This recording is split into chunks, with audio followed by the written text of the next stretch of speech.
Okay, we are on our first day. So I've seen Table Mountain from a distance, but while I'm on it, I just walked around in a big fog with no idea what I was looking at. But that can happen here, so you have to just adjust to the weather. But we have free time, so maybe we'll see. We'll see what the weather's looking like tomorrow. I might go up on my own because I kind of was looking forward to that. Like, it's a really beautiful view of the city, I think, or should be.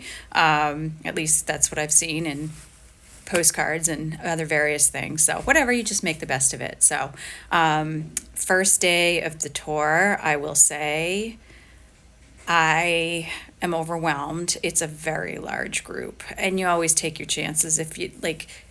If you don't pay extra for the smaller tour, like which caps at 22, you take your chances. So this one's 34. And so for someone like me, it's kind of weird. It's like the extrovert introvert thing in a group that size. I can kind of stay introverted because like most of the, like there's like, I don't know, 16 of them that know each other because they all came here and ran a marathon together. Good for them. I did not.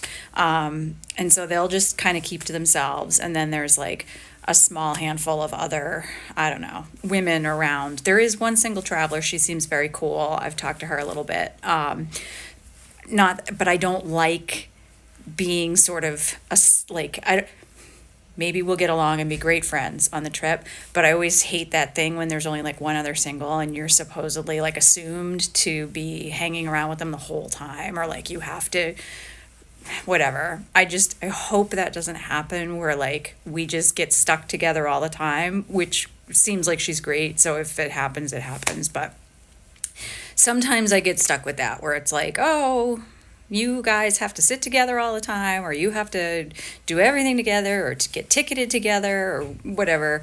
So I'll make the best of it, but 34 is a lot.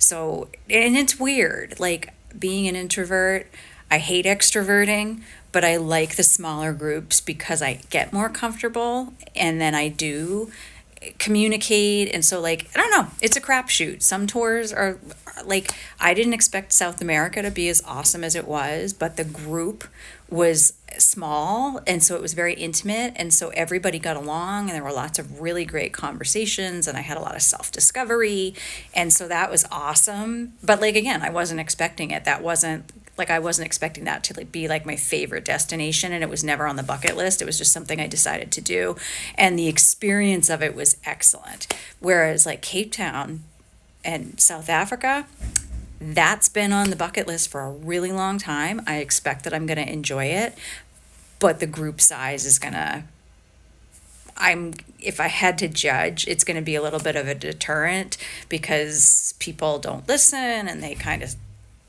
I get very impatient. My big thing is like getting off buses. Like, we're going, they tell you like 10 minutes before we're getting there that we're going to get there. So, like, have your shit together. But this particular group is a lot of like first time people in this particular, going with this particular company. And so, like, they're not sort of used to the like, be ready, right? Be ready to get off the bus. So, what we're finding is one person now is just getting up and standing in the aisle for a really long time, getting his coat on, getting his things together, and then nobody else can get off. And so those of us who've been with this group many, many times, you can already see the frustration. Like, there's so many first timers that it almost feels like there needs to be a conversation around certain things. Like, be ready to get off the bus because there's like 30 people waiting behind you while you can't figure out what you want to take with you. Like, you've had 30 minutes of the ride to prepare for that. So that, granted, I have a lot of pet peeves, and I know I'm not the easiest person to be around. So I am just, these are my things. I am certain that I am doing something or will do something that will annoy others. But being on time, being prompt, being ready to get on and off the bus, those are not things I'm going to do to piss anyone off. So it's going to be, I think it's going to be kind of a challenge in that this is one of those things where I'm just going to blend and make the best of it. And I mean, obviously, the location and the history and like all of that, it's not like I'm suffering.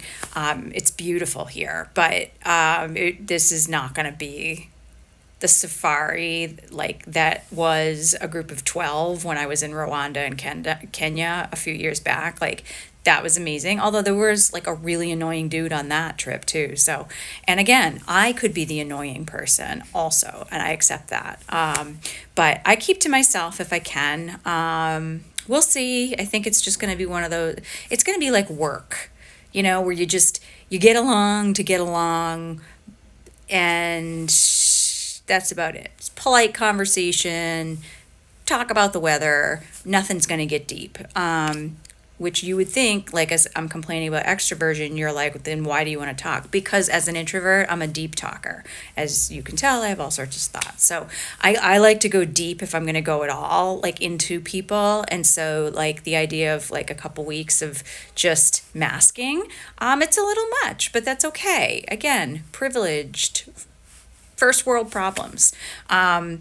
So whatever, we have to go to dinner tonight. I can't imagine dinner with 34 people is going to be, but we'll make it happen. Last night, so I slept like nobody's business because, like I said, I don't believe in jet lag, but like I did not wake up once last night.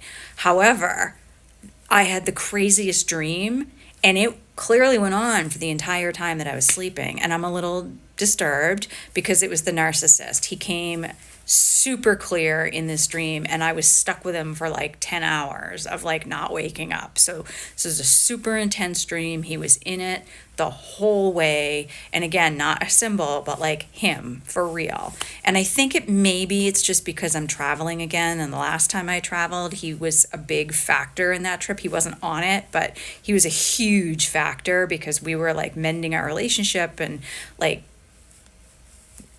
trying to get into we were in a great place on that trip, like while I was on that trip. And when I came home, he couldn't wait to see me.